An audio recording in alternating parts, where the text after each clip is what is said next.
Hey guys, it's Aita Japan. Today I'm going to be talking about what I did to furnish my house on a budget here in Japan. So even if you're new or you've been here for a while, I'm sure you'll have something you can take from this video. Let's get into it. First things first, if you're new to Japan, you should probably know about Nitori. Nitori is basically like IKEA, although they're more tailored to the Japanese market, so that means smaller sizes and things that fit in smaller rooms. They could be cheaper or expensive than IKEA. For example, at IKEA, lamps are a little bit more cheaper, but at Nitori, they're kind of a bit more expensive. One big advantage of Nitori is that they're basically everywhere. They're very easy to access. If you want something a little bit more high quality than Nitori or IKEA, you can go with Mujirushi Ryohin, or what people call Muji. They have a little bit more refined furniture. Quality is great. Of course, it doesn't mean Muji is automatically better than Nitori or IKEA. Probably best to go to these stores and just compare. While Nitori and Muji are basically everywhere, there are also some stores that are not super known abroad, but they're kind of big names here in Japan. Some of these places are Loya, Uniqlo, Keiuka. You'll find them randomly in department stores, and they also have an online presence. So their pricing is around the same as Mujirushi, sometimes a little bit cheaper. Quality is mostly good, so they're a good option. One underrated place to buy furniture is Costco, if you have a membership. While their furniture might be a little bit big, if you have a bigger space, it might be a good option. One other thing I'd recommend is some sort of like neighborhood or area that sells furniture. Some of them are chains, some of them are local furniture makers, some of them are designer brands. I live in Kansai, near Osaka, and there's this place called Horie. And there's just a bunch of furniture stores in that area. Like I said, some of them are designer stores, so budget can go from very cheap to super expensive.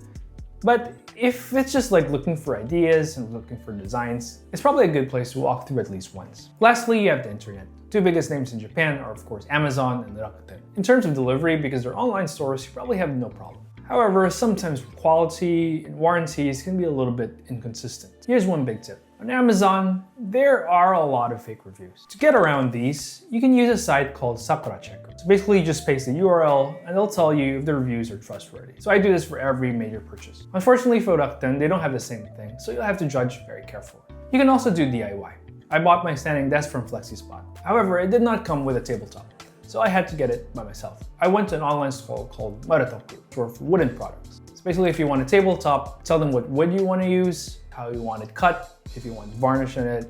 Basically, they customize it for you. I told them what I needed, I connected the FlexiSpot legs to the tabletop, and it turned out fine. So all in all, for the legs and the table, I think I paid around 90,000 yen. Definitely a smaller amount than buying new from an established brand. And my desk is real wood. Now let's get into the real deals. So if you want something a little bit more high quality but don't want to pay full sticker price, you can go with wakeare furniture. So wakeare means with circumstances in Japanese. Basically, these things are items with circumstances. There might be a small scratch, something that did not pass quality control, so they're selling it for a lower price. In Japan, there are stores that specialize in selling these B-grade furniture, and some names are Big Wood or Unko-chan. Yes, Unko-chan literally means poop. For example, we bought our wooden table from Unko-chan. This was around 70,000 yen, and it would have cost double if we bought it from the maker themselves. It's supposed to have some minor scratches, but honestly, I don't even know where they are. The chairs and the bench are from Big Wood. These cost around 30,000 yen. They're not exactly the same color, but they still fit. Maybe they do have some cosmetic defects somewhere, but it doesn't really affect functionality at all. We're pretty happy that we didn't pay full sticker price. Now, of course, even if they're B grade, there's still furniture that came from high quality makers, so prices can be a little bit more expensive, but if you want something that will last, I really recommend these. Now let's move on to appliances, fridges, air conditioners, whatever.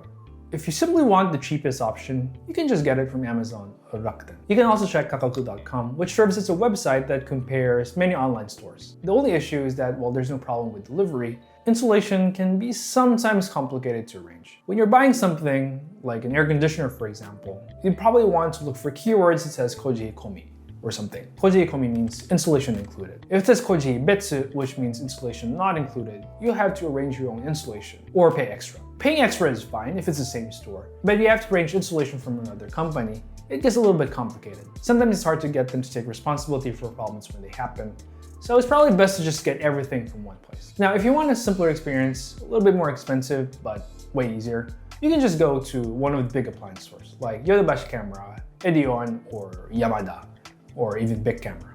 I know it's not well known, but you can negotiate at these places. You get a quote from a salesman, go to another store and get a quote, and then just compare. You can also check their current campaigns. Buy 3 air conditioners and get 1 free, for example. Now, even if you don't speak Japanese, when they give you a code, they'll probably already have the campaigns applied to it. So it's not something to worry too much about, but check just in case. So how do you actually negotiate? The easiest way is to just look online. Hey, here's this air conditioner. Just show them, and they'll probably lower the price for you. However, one thing to note is that not all manufacturers allow price negotiation. Panasonic is one example. Their prices are generally fixed no matter where you go. So you can't go to one store, ask them for a quote, and then go to another store and say, oh, this appliance store gave me this quote, can you make it cheaper? They're not gonna change the price. Either you choose a maker that allows negotiations, or you just wait for your maker's specific price drops. You'll see this if you look for last year's models. They'll probably have like a Shobon Kakaku sticker on the product. So to make things easier for you, here's some information on the internet for when things get cheaper in the big appliance stores. Now, if you really want the absolute cheapest things that you can buy, you can go secondhand. Of course, it's not new, quality will vary, but sometimes you'll get a good deal. So in terms of stores, you have Secondhand Street, Hard Off, Treasure Factory. These stores buy items from people, clean them, and then resell them. They carry both appliances and furniture. However, since they're secondhand, selection is usually limited. But who knows, you might get lucky. In my opinion, they're best for small appliances like rice cookers or stoves or maybe TVs. Of course, you can also check Facebook Marketplace, Facebook groups. Look for words like mottainai or buy and sell in Japan. Only problem is if you join a group, a lot of these are unmoderated, so just a lot of spam. And even in the legitimate groups where people actually buy and sell, there's bound to be some scammers. So this goes without saying, but don't send money without getting the item first. In terms of local options, you'll have places like Mercari, PayPay Furima, or even Yahoo auctions. These are a little bit more regulated. For example, if the seller does something bad, they get like flagged in the system or something like that.